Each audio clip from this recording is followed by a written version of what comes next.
श्री कृष्णा। राधे राधे दोस्तों, स्वागत है आपका अपने चैनल पर। अब तक हमने कार्तिक माह में 1 से 3 अध्याय तक की कथा का श्रवण किया। अब हम सुनाते हैं आपको चौथे अध्याय की कथा। तो प्रेम से बोलो विष्णु भगवान की जय हो। नारद जी बोले, ऐसा कहकर विष्णु भगवान मछली का रूप धारण कर कश्यप की अंजलि में प्राप्त हुए। उस मछली पर दया करके मुनि ने उसको कमंडल में डाल लिया। जब वह उसमें न समाई तब कुएं में डाला, कुएं से तालाब में, तालाब से समुद्र में डाली गई। तब मत्स्य रूपधारी भगवान शंखासुर को मारते हुए और अपने हाथ में दबाकर चद्रीवन को गए और वहां पर सब ऋषियों को बुलाकर भगवान बोले कि जल के भीतर वेद निमग्न हो गए हैं, तुम उन्हें ढूंढो और शीघ्रता पूर्वक जल में से निकालकर रहस्य समेत ले आओ। तब तक मैं सब देवताओं समेत प्रयाग में निवास करूंगा। नारद जी बोले, तब तपोबली उन मुनियों ने बीज और यज्ञ मंत्रों सहित वेदों का उद्धार किया। उन ऋषियों में से जिसने जो निकाला वह भाग उसी ऋषि के नाम से प्रसिद्ध हुआ। पीछे सब मुनि मिलकर प्रयागराज को गए और प्राप्त हुए वेद ब्रह्मा सहित विष्णु भगवान को अर्पण किए। संपूर्ण वेदों को पाकर ब्रह्मा जी ने प्रसन्न हो देव और ऋषियों सहित अश्वमेघ यज्ञ किया। यज्ञ के अंत में देवता गंधर्व पनग गुहाक पृथ्वी पर दंडवत कर प्रार्थना करने लगे। देवता बोले, हे देवादिदेव, हमारी विज्ञप्ति श्रवण करो। यह हमारी प्रसन्नता का स्थान है, इसे तुम वरदान दो। हे रमापते, इन ब्रह्मा जी ने इस स्थान में नष्ट हुए वेद फिर पाए और हमने यज्ञ के भाग प्राप्त किए, इसलिए आपके प्रसाद से यह स्थान पृथ्वी में अत्यंत श्रेष्ठ हो और पुण्य देने वाला हो, और यह महीना भी ब्रह्म हत्या आदि को दूर कर अक्षय फल देने वाला हो। श्री विष्णु बोले, हे देवताओं, जो बात तुमने कही है यही मुझे भी अभिष्ट है, सो ऐसा ही होगा। यह ब्रह्मक्षेम नाम से सबको सुलभ होगा। सूर्यवंशी राजा भगीरथ यहाँ गंगा जी को लाएंगे और इस जगह पर सूर्य की पुत्री यमुना जी का संगम होगा। जो पुरुष अपने पितृश्वरों को यहाँ श्राद्ध करेंगे उनके पितृगण मेरे स्वरूप को धारण करेंगे। मकर संक्रांति माघ मास में प्रातःकाल स्नान करने से उनके दर्शन मात्र से ही संपूर्ण पाप ऐसे नष्ट हो जाते हैं जैसे सूर्य से अंधेरे का नाश हो जाता है, और उनको मैं सालोक्य, सामीप्य और सारूप्य इन तीनों प्रकार की मुक्ति क्रम से देता हूँ। हे मुनिवरों, मैं सर्वज्ञ रूप से बद्री वन में सदैव निवास करता हूँ। जो फल और स्थान 100 वर्षों में मिलता है वह तुमको वहाँ एक दिन में ही प्राप्त होगा। उस स्थान के दर्शन करने वाले मनुष्य जीवन मुक्त हो जाते हैं। सूत जी बोले, विष्णु देवताओं से ऐसा कहकर ब्रह्मा जी सहित वहीं अंतर्ध्यान हो गए और इंद्रादिक देवता भी अंशों से यहाँ आकर रहकर अंतर्ध्यान हो गए। जो मनुष्य शुद्ध चित्त से इस पवित्र कथा को सुनते हैं उनको प्रयागराज और बद्रीवन में जाने का फल मिलता है। प्रेम से बोलो विष्णु भगवान की जय हो। 5वां अध्याय। पृथु बोले, हे मुनि, तुमने कार्तिक का महाफल वर्णन किया है, अब महीनों के स्नान की विधि और नियम कहिए। नारद जी बोले, हे राजन, तुम विष्णु के अंश से उत्पन्न हुए हो, तुमसे कोई बात छिपी नहीं है, तथापि मैं नियमों का वर्णन करता हूँ। आश्विन मास में शुक्ल पक्ष की एकादशी से सावधान होकर कार्तिक के व्रतों को प्रारंभ करें। प्रहर रात्रि रहे तब प्रतिदिन उठें और जल का पात्र लेकर ग्राम से बाहर उत्तर दिशा को जाएं। जनेऊ को कान पर चढ़ाकर उत्तर को मुख करके भूमि पर तृण बिछावें और सिर को कपड़े से ढक लें। मुख को बंद कर थूकना और श्वास लेना बंद करके मलमूत्र का त्याग करें। जो रात्रि हो तो दक्षिण को मुख करें। जो मलमूत्र द्वारा शरीर की शुद्धि और जो मुख शुद्ध नहीं करते उनके मंत्र फलदायक नहीं होते, इसलिए दातून करना उचित है। दातून लाते समय वृक्ष से कहें कि हे वनस्पति, हमको आयु, बल, यश, तेज, संतान, द्रव्य, वेद पाठ की शक्ति और बुद्धि दे। इस मंत्र को पढ़कर गूलर आदि किसी दूध के वृक्ष की 12 अंगुल लंबी दातुन लावें।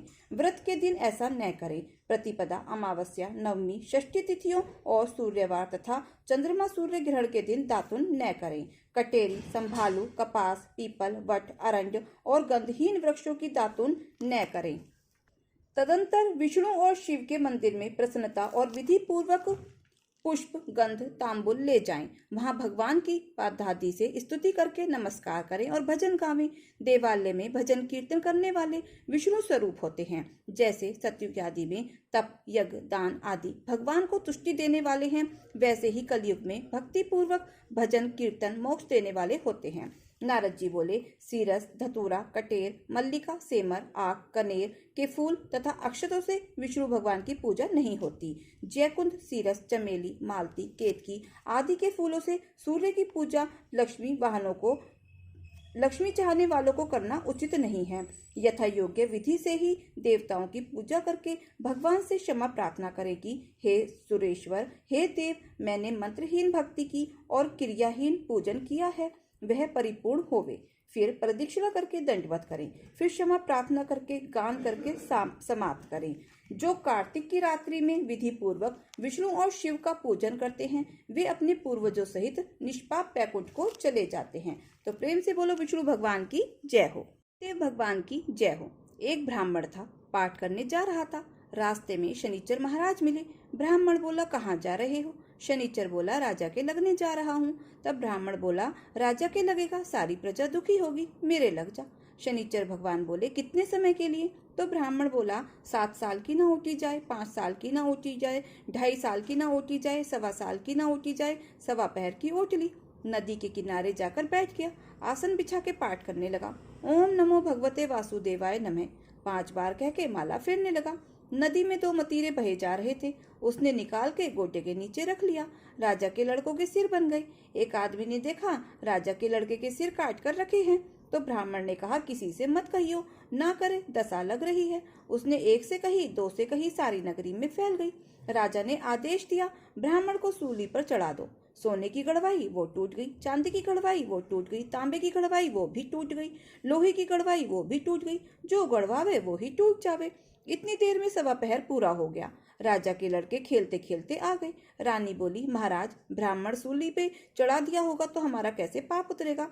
राजा बोला, जाके देखो। देखे तो ब्राह्मण पाठ कर रहा है। ब्राह्मण, तू क्या ज्ञान विज्ञान जाने था? बोला, मैं तो कुछ नहीं जाने था, मैं तो पाठ करने जा रहा था। रास्ते में शनिवार महाराज से बोला, कहाँ जा रहे हो? तो वह बोले, राजा के लगने जा रहा हूँ।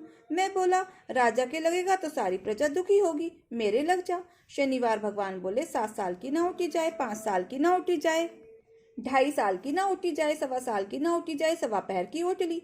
1.25 पहर में ही ऐसे रंग दिखाए, कहने लगा, इसकी कैसे दशा उतरे? सोने चांदी का दान, तांबे लोहे का दान, पीतल का दान राजा तो कर दे, गरीब कैसे करे? गरीब तेल की पाली, गुड़ की ढली डकोत को दे दे, 7 बार पीपल में जल चढ़ा दे, कह दे, शनिदेव मोटा, कभी न आवे टोटा। शनिवार की घड़ी घड़ी से 70 बला टले, 7 बार कर दे, 7 बार जल चढ़ा दे, सारी बला टल जावे। तो प्रेम से बोलो शनिदेव भगवान की जय हो। एक साहूकार था, उसके 7 बेटे थे और एक बेटी थी। सातों भाई बहन के साथ ही खाना खाते थे। एक दिन कार्तिक लगते ही करवा चौथ का व्रत आया। तब सारे भाई बोले कि बहन आओ खाना खाएंगे। तब बहन बोली कि भाई आज करवा चौथ का व्रत है, चांद उगने के बाद ही खाना खाऊंगी। भाई ने सोचा कि बहन भूखी रहेगी, तो एक भाई ने एक दिया लिया और एक छलनी। भाई ने छलनी लेकर दीवार की ओट में होकर दीवा चास जला के छलनी ढक दी और आकर कहा कि बहन तेरा चांद उगाया है, देख ले, अधर्रे दे ले। बहन अपनी भाभियों से बोली कि आओ भाभी अधर्रे दे ले। सारी भाभियां बोली, बाई जी तुम्हारा चांद निकला है, हमारा चांद तो रात को ही उगेगा। तब उसने अकेले ही अधर्रे दे दिया और भाइयों के साथ जीमने बैठ गई। पहले गस्से में बाल आया, दूसरे गस्से में कंकड़ निकला और तीसरे गस्से के तोड़ते ही ससुराल से बुलावा आ गया और कहा कि बाई का आदमी बहुत बीमार है, जल्दी भेजो। जब माँ बहन के पहनने के लिए 3 बार बुकचा खोला, तीनों बार धोले कपड़े निकले। तब बाई को धोले कपड़े पहनाकर ससुराल भेज दिया और सोने का टका पल्ले में बांध दिया और बोली कि रास्ते में जो भी मिले उसके पैर छूती जाइयो और जो सुहाग का आशीर्वाद दे उसे सोने का टका देकर पल्ले की गांठ बांध लियो। बेटी को यह कहकर विदा कर दिया। रास्ते में जो भी मिले उसके पैर छुए। सबने यही आशीर्वाद दिया कि सीली हो, सवारी हो, बहुत बहुत भैया हो, बहन हो, अपने भाइयों को सुख देने वाली हो। उनमें से किसी ने भी सुहाग का आशीर्वाद नहीं दिया। ससुराल में पहुंचने पर छोटी ननद खड़ी थी। वह उसके पैर लगी तो कहने लगी कि सीली हो, सपूती हो, 7 पुत्रों की माँ हो, मेरे भैया का सुख हो। यह कहकर उसने तभी 7 गांठ बांध ली और सोने का टका ननद को दे दिया। अंदर गई तो सास ने पीड़ा नहीं बिछाया और बोली, ऊपर मरा पड़ा है, वहां जाकर बैठ जा। जब वह वहां गई तो उसने देखा कि उसका पति तो मरा पड़ा है। वह वहीं पर बैठ गई और उसे सेवने लगी। उसकी सास सारी बची कुची रोटी दासी को देकर कहती, बहू से बड़ी को रोटी दे आ। ऐसा होते होते मंगसिर की चौथ आई और चौथ माता से बोली, करवा ले भैयों की प्यारी करवा ले, दिन में चांद उगानी करवा ले, घड़ी भूखी करवा ले। तब वह चौथ माता को देखकर बोली कि माता, तुम्ही ने उजाड़ी है, तुम ही सुधारोगी, मुझे मेरा सुहाग देना पड़ेगा। तब चौथ माता ने कहा, पोह की चौथ माता आएगी जब वह देगी। इसी तरह पोह की चौथ माता भी आकर चली गई। माघ की, फागुन की, करवा चौथ आकर चली गई। चौथ की, बैसाख की, जेठ की, आषाढ़ की, श्रावण की, भादों की, सारी चौथ यही जवाब देती चली गई। अगली चौथ आएगी उससे कहियो, अगली चौथ आएगी उससे कहियो, वह तुझे सुहाग देगी। पीछे असोज की चौथ आई। उस चौथ ने कहा कि तेरे पर कार्तिक की चौथ नाराज है, उसी ने तो सुहाग लिया है और वही तुझे सुहाग देगी, उसके पैर पकड़कर बैठ जाइयो। यह कहकर वह चली गई। पीछे जब कार्तिक की चौथ माता आई, गुस्से में बोली, भैया की प्यारी करवा ले, दिन में चांद उगानी करवा ले, घनी बुखाली करवा ले, व्रत भंगनी करवा ले। तब साहूकार की बेटी पैर पकड़कर बैठ गई और रोने लगी। हाथ जोड़कर बोली, हे चौथ माता, मेरा सुहाग तेरे हाथ में है, तुम्हें देना ही पड़ेगा। तब चौथ माता बोली कि छोड़ पापनी हत्यारनी, मेरे पैर क्यों पकड़कर बैठी है। तब वह बोली कि माता, मेरे से बिगड़ी हो, अब तुम्हें ही मेरा सुहाग देना पड़ेगा। तब चौथ माता अपना राजी हो गई और आंख में से काजल निकाला, नाखून में से मेहंदी निकाली और टीका में से रोली निकालकर चिटली उंगली का छींटा दिया। छींटा देते ही उसका पति उठकर बैठ गया और बोला कि बहुत सोया। तब वह बोली, तुम क्या सोए, मुझे तो 12 महीने हो गए हैं। तब चौथ माता ने सुहाग दिया है। तो वह बोली कि चौथ माता का उजमन कर। तब वह बोला उसका पति। तब वह चौथ माता की कहानी सुनी उसने, करवा मिंसा खूब चूरमा किया। दोनों पति पत्नी जीम कर चौपड़ पासा खेलने लगे। नीचे से उसे उसकी सास ने रोटी भेजी तो दासी ने आकर कहा कि वह दोनों तो चौपड़ खेल रहे हैं। सास देखकर बहुत खुश हुई और बोली, क्या हुआ। वह बोली कि मेरे तो चौथ माता आई थी। वह यह कहकर सास के पैर लगी और सारी नगरी में ढिंडोरा पिटवा दिया कि पुरुष की लुगाई, बेटे की माँ, सब कोई करवा चौथ का व्रत करे, 13 चौथ करे, नहीं तो 4 करो, नहीं तो 2 चौथ हो तो सब कोई करो। तो हे चौथ माता, जैसे आपने साहूकार की बेटी को सुहाग दिया वैसे सबको देना, हमें भी देना। कहते सुनते हुंकारा भरते का, सारे परिवार को सुहाग देना, सबको सुख संपत्ति देना। जय हो चौथ माता की जय, भगवान की जय हो। राम आए लक्ष्मण आए, देश के पुजारी आए, नित नेम का नेम लाए, आओ राम बैठो राम, माखन मिश्री खाओ राम, दूध बताशा पियो राम, सूत के पल का पोटो राम, शाल दुशाला ओढ़ो राम, राम सवारे सबके काम, खाली घर भंडार भरेंगे, सबका बेड़ा पार करेंगे। जय श्री राम जय श्री राम, राम राम जय श्री राम। सीता माता कहानी कहा करती थी, श्री राम सुना करते थे। एक दिन भगवान राम को किसी काम से बाहर जाना पड़ गया। सीता मैया कहने लगी कि भगवान, मेरा तो 12 वर्ष का नितनेम है, मैं अपनी कहानी किसको सुनाऊंगी। भगवान बोले, ऐसा करियो, कुएं की पाल पर जाकर बैठ जाइयो, औरतें पानी भरने आएंगी, तेरी कहानी सुन लेंगी। बोली, अच्छा। सीता माता कुएं पर जाकर बैठ गई। एक बहू आई, रेशम जरी की साड़ी पहन रखी थी और सोने का घड़ा ले रखा था। सीता मैया बोली, बहन, मेरा 12 वर्ष का नितनेम सुन लो। बहू बोली, मैं मेरा 12 वर्ष का नितनेम सुनूंगी तो मुझे देर हो जाएगी, घर में सास लड़ेगी। कहानी नहीं सुनी। घर आई तो रेशम जरी की साड़ी फट गई, सोने का घड़ा मिट्टी का हो गया। सासू बोली, बहू किसका दोष सिर पर ले आई। बहू बोली, सासू जी दोष क्या, कुएं पर एक औरत बैठी थी, कह रही थी मेरी कहानी सुन ले, मैंने नहीं सुनी तो ऐसा हो गया। अगले दिन सास वही साड़ी पहन कर गई, वही घड़ा ले गई। सीता माता बैठी पाई, मेरी कहानी सुन ले बहन। सास बोली, कहानी एक बार छोड़ 4 बार सुनो। राम आए लक्ष्मण आए, देश के पुजारी आए, नित नियम का नेम लाए, आओ राम बैठो राम, तपी रसोई जियो राम, माखन मिश्री खाओ राम, दूध बताशा पियो राम, सूत के पल का पोड़ो राम, शाल दुशाला ओढ़ो राम, राम सवारे सबके काम, खाली घर भंडार भरेंगे, सबका बेड़ा पार करेंगे। जय श्री राम जय श्री राम, राम राम जय श्री राम। तब वह बोली, बहन कहानी तो बहुत अच्छी लगी, घर गई, रेशम जरी की साड़ी सोने अपना वैसी पहले ही जैसी हो गई, सोने का घड़ा हो गया। बहू कहने लगी, सासू जी तुम कैसे कर लाई? बहू, तू दोष लगा कर आई थी, मैं दोष उतार कर आई हूँ। ऐसी वो कौन थी? सीता माता थी, पुराने से नया कर देती हैं, खाली घर भंडार भर देती हैं, लक्ष्मी जी का वास कर दे और जो कुछ इच्छा हो उसे पूरी कर देती हैं। अच्छा सासू जी, ऐसी कहानी मुझे भी सुना दो। ले भाई, तू भी सुन ले। फिर से यही कहना, राम आए लक्ष्मण आए, देश के पुजारी आए, नित नियम का नेम लाए। आओ राम बैठो राम, माखन मिश्री खाओ राम, दूध बताशा पियो राम, सूत का पलका पोटो राम, शाम शाल दुशाला ओढ़ो राम। राम सवारे सबके काम, खाली घर भंडार भरेंगे, सबका बेड़ा पार करेंगे। जय श्री राम, जय श्री राम, राम राम जय श्री राम। बहू कहने लगी, सासू जी कहानी तो बहुत अच्छी है। सासू बोली, बहू रोज कह लिया करेंगे। अब सासू बहू नहाती, पूजा पाठ करती, नित नियम की सीता माता की कहानी करती। एक दिन उनकी पड़ोसन आई, बहन जरा सी आँच दे दो। तब वह कहने लगी, अभी हमने आँच नहीं जलाई। वह बोली, तुम 4 बजे से उठकर क्या कर रही हो? हम नहाए धोए, पूजा पाठ करी, सीता माता की कहानी कही। वह बोली, इससे क्या होता है? तब वह बोली, सीता माता की कहानी कहने से अटूट भंडारे भर जाते हैं, सारे काम सिद्ध हो जाते हैं। पड़ोसन बोली, बहन ऐसी कैसी कहानी है, मुझे भी सुना दो। तब वह बोली, चल भाई तू भी सुन ले। फिर वही कहने लगे, राम आए लक्ष्मण आए, देश के पुजारी लाए, नित नियम का नेम लाए।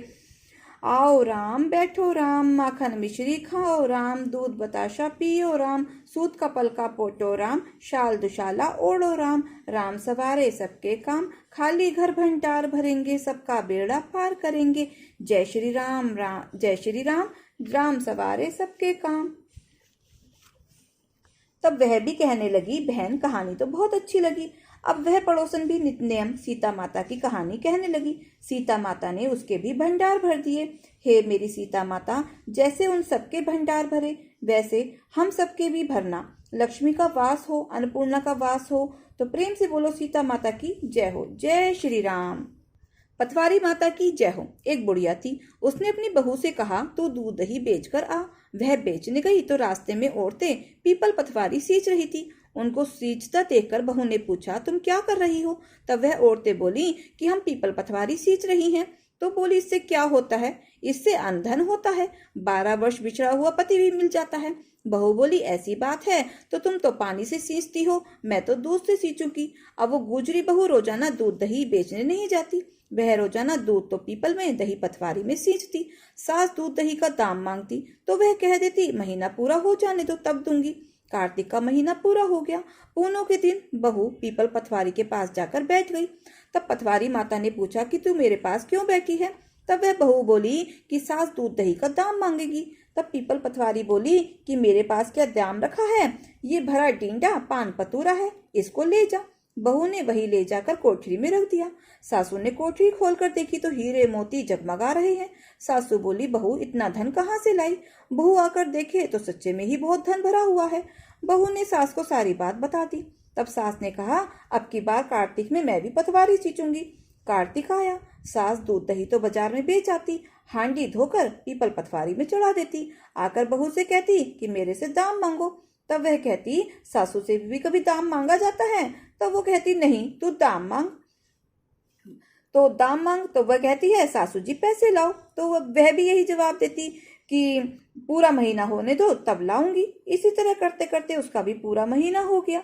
अब सब औरतें पूजा पाठ करके चली गई। वो अपना पीपल पटवारी के पास जाकर बैठ गई। तो पीपल पटवारी ने भी सास से यही कहा कि भाई तू क्यों बैठी है? कि मेरी बहू मुझसे दाम मांगेगी तो मैं क्या दूंगी? कि मेरे पास क्या है? पान धतूरा डींडा, ये ले जा अपना। उसने भी इसी तरह ले जाकर कोठरी में रख दिया।